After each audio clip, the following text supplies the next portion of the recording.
Amorçons donc maintenant la section 3 du module 2. Donc les règlements et applications. Les équipements requis pour les voyages internationaux sont donc les suivants. Une radio ASN, un transpondeur de recherche SART, un transrécepteur VHF, un récepteur NAVTEC, un système Inmarsat et une radiobalise de localisation ou RLS. Nous verrons dans le détail plus loin ce que sont ces instruments. Inmarsat, donc téléphoner ou transmettre des messages à des milliers de kilomètres et n'importe où dans le monde est aujourd'hui possible avec notamment le système Inmarsat, l'Organisation internationale de télécommunications par satellite. Donc mise en place depuis le 3 septembre 1976, ce consortium international dont la vocation est d'offrir des services de télécommunication entre les mobiles terrestres, maritimes et aériens utilise le réseau de 4 satellites géostationnaires en orbite à 36 000 km d'altitude. Il est donc possible, par exemple, de demander à cette autorité de pouvoir faire à partir de votre radio de bord, le type de radio dont on parle depuis le début de ce cours, de transmettre donc un appel téléphonique sur Terre à quelqu'un qui, dans sa cuisine, recevrait le coup de téléphone pareil comme si vous le donniez d'une autre ville. Alors voilà ce qui est important de retenir pour cette partie de Inmarsat. Pour préciser un petit peu de manière figurée la diapositive précédente, vous voyez ici couvert dans la couleur d'un mauve gris toute la couverture, le pouvoir de couverture que procure ce système de Inmarsat. C'est relativement impressionnant quand on pense à la taille de notre planète. Alors, à l'exception faite des pointes nord et extrême sud, ben, vous pouvez voir que pour l'ensemble du reste, là, des côtes et ce très au large, par exemple, l'océan Atlantique et Pacifique sont entièrement couverts donc par ce système, donc très très impressionnant et gratuit lorsque vous utilisez le système. Donc, en ce qui concerne les embarcations domestiques, il a été mis en place depuis le 1er août 2003 que les vaisseaux pouvant transporter plus de 6 passagers et les remorqueurs doivent aussi posséder donc un dispositif VHF ASN. Alors ici, on parle d'embarcation, par exemple, si vous habitez dans la région de Montréal, et même si vous n'habitez pas dans la région de Montréal, vous avez vite fait de réaliser que toutes les embarcations qui travaillent sous ce qui va être appelé être le nouveau pont Champlain, donc entre la rive sud de Montréal et l'île, ben, il y a un nombre assez considérable d'embarcations qui travaillent là, de barges de tout acabit. Et c'est ce type d'embarcation-là qui doivent obligatoirement être munis d'un dispositif VHS ASN et les opérateurs donc munis d'une licence d'opérateur obligatoirement de radiotéléphoniste.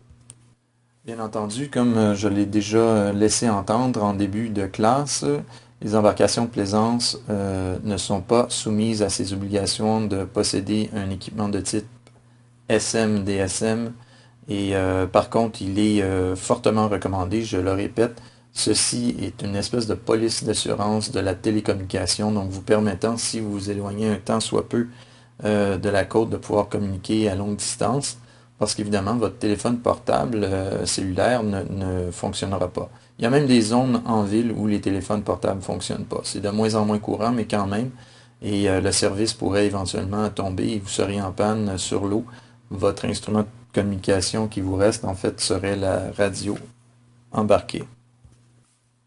Donc, comme vous l'avez vu précédemment dans les diapositives où il y avait des images avec une série de flèches pour représenter les séquences de télécommunication et les possibilités, les stations côtières sont obligatoirement tenues d'avoir tout ce type d'équipement parce que sinon, ben, on ne serait pas capable comme centre opératoire de gérer tous les appels de sécurité et d'intervenir sur différents cas d'appels d'urgence également.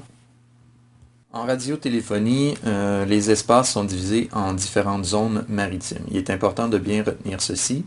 Vous avez ça dans votre manuel également, bien entendu. Donc, les zones A1 sont les zones à la portée d'au moins d'une station côtière terrestre VHF ASN et environ 20 000 nautiques du littoral. La zone A2 est à la portée d'au moins une station côtière terrestre à moyenne fréquence et ASN, à l'exclusion de la zone A1 qui va chercher jusqu'à 100 000 nautiques. Toujours dans les zones, donc la zone A3, à l'intérieur de la zone de couverture des satellites Inmarsat, entre 70 degrés nord et 70 degrés sud, à l'exclusion de la zone A1 et de la zone A2. La zone A4 donc couvre en définitive ce qui reste, donc les régions polaires, excluant les zones A1, A2 et A3. Alors, pour ce qui est du Canada, pour les zones maritimes plus précisément, donc à la suite de consultations tenues avec l'industrie maritime du Canada, il a été décidé de répartir les zones maritimes canadiennes comme suit. La zone A1, pour les côtes Est et Ouest, on verra ça à la diapositive suivante, donc de manière graphique à quoi ça ressemble. La zone A3 au large de celle-ci et la zone A4 pour l'Arctique. Aucune zone au Canada n'a été établie pour les Grands Lacs et le Saint-Laurent. Donc voici donc de manière graphique les zones canadiennes. Vous avez dans la partie supérieure en arc de cercle bleu, ainsi que dans les extrémités Est et Ouest, les zones A4, et dans les parties Est et Ouest également, mais qui couvrent plus des zones au large, les zones A3. Voilà. Alors, pour les équipements requis sur les différents navires qui vont naviguer dans les différentes zones, donc les bateaux de plaisance, en l'occurrence, c'est ce qui nous concerne ici, qui naviguent dans les zones A1 et A2 et désireux de participer volontairement au système se procureront une radio avec fonctionnalité ASN adéquate à leurs besoins et ou une radio balise RLS de 400 MHz. Les appareils compatibles pour fin de relèvement et de positionnement tels que le GPS et le LORAN sont hautement recommandés. Une petite précision ici, quand on parle du LORAN, le système du LORAN n'existe plus. Il est possible que ceci revienne un jour. Les installations ont été fermées pour le moment, mais disons que en ce qui concerne le deuxième paragraphe de cette diapositive, il faut retenir que le système de positionnement global, soit le GPS et l'interface favorisée.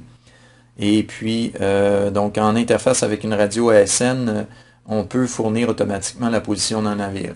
Ce qui est important de comprendre ici, c'est que selon le prix que vous allez payer votre radio, il va y avoir d'intégrer un système de positionnement global à votre radio ou pas. Par contre, vous pouvez aussi avoir des radios qui sont équipées d'une prise auxiliaire par où on peut brancher un GPS externe. L'avantage de ça, c'est que lorsque vous envoyez un appel d'urgence, automatiquement, le positionnement, la latitude et la longitude de votre embarcation fait partie intégrante de cet appel d'urgence. Alors que si vous n'avez pas un GPS qui est intégré à l'appareil radio, vous allez devoir soit fournir manuellement, en entrant manuellement donc votre latitude et votre longitude, ou alors verbalement le faire, ce qui rend la chose d'autant plus compliquée, surtout si on est en situation d'urgence.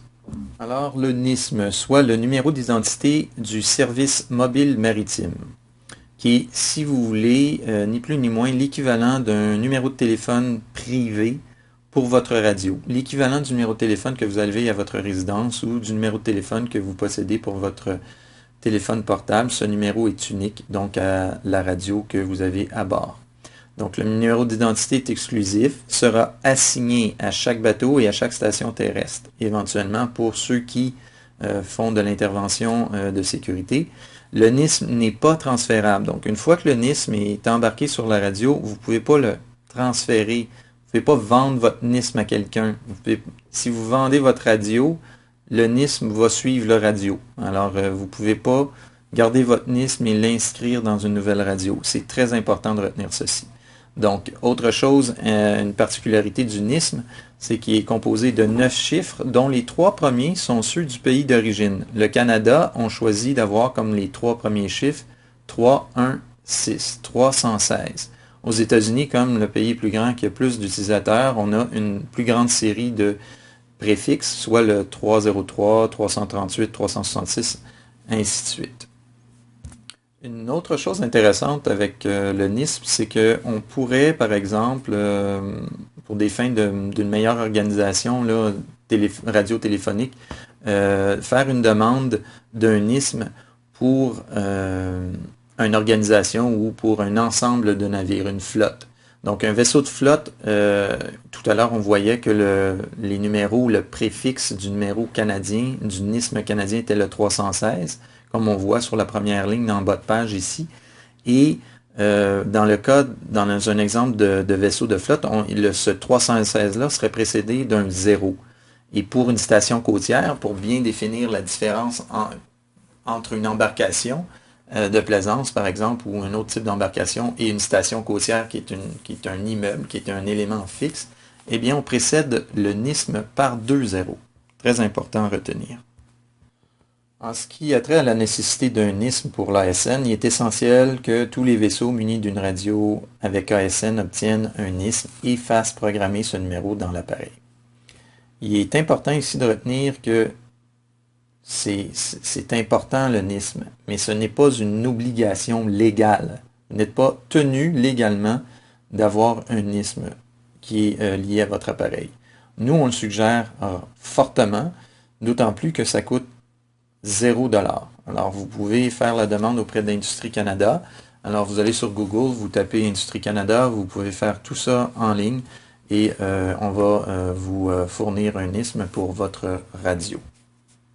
Donc, voici comment fonctionne un appel routinier à l'aide d'un NISM. On inscrit le NISM donc, qui est exclusif à l'appareil que l'on cherche avec lequel on cherche à entrer en communication, ce qui provoque un message numérique qui donne une alerte sonore sur le vaisseau appelé. Alors, c'est l'équivalent de composer un numéro de téléphone chez vous, d'appeler un ami, et chez lui, ce qu'il entend, c'est la sonnette du téléphone qui sonne. Le message affiché indique à ce vaisseau laquelle voix et ou fréquence portera la communication verbale. Donc, quand vous allez envoyer l'appel, vous allez envoyer votre appel en composant le NISM de votre ami, et vous allez aussi entrer comme une deuxième donnée la voie de travail sur laquelle vous voulez entrer en communication avec lui. Donc à la suite, une réponse numérique, les communications subséquentes vont donc se poursuivre en phonie, donc de manière verbale, sur la voie de travail qui aurait été prédéterminée. Donc voilà quelque chose de très intéressant. Donc je disais que c'est intéressant, c'est tellement intéressant que la transmission ou l'appel devient de plus en plus privé avec les radios télécommunications. Il n'est plus nécessaire d'entrer en communication avec un autre vaisseau en phonie, mais vous pouvez donc en toute discrétion entrer le numéro du NISM de votre compagnon de navigation, si vous voulez, et donc il n'y a personne qui va entendre que vous appelez tel ou tel vaisseau. Donc voilà. Un autre vaisseau, les vaisseaux ainsi munis d'un système ASN pourront donc réduire l'engorgement, et ça, c'est important. L'avantage de ça ici, ce dont on parle, c'est que plutôt que de passer par la voie 16 pour générer votre appel et ensuite passer à une voie de travail, là, vous allez avoir composé préalablement le numéro de NISM de votre compagnon de navigation, et vous aurez donc libéré les voies qui sont la voie 16 en l'occurrence, par lesquelles traditionnellement les gens avaient l'habitude de passer pour rejoindre donc un autre vaisseau. Voilà donc ce qui termine la section 3 du module 2. Je vous remercie.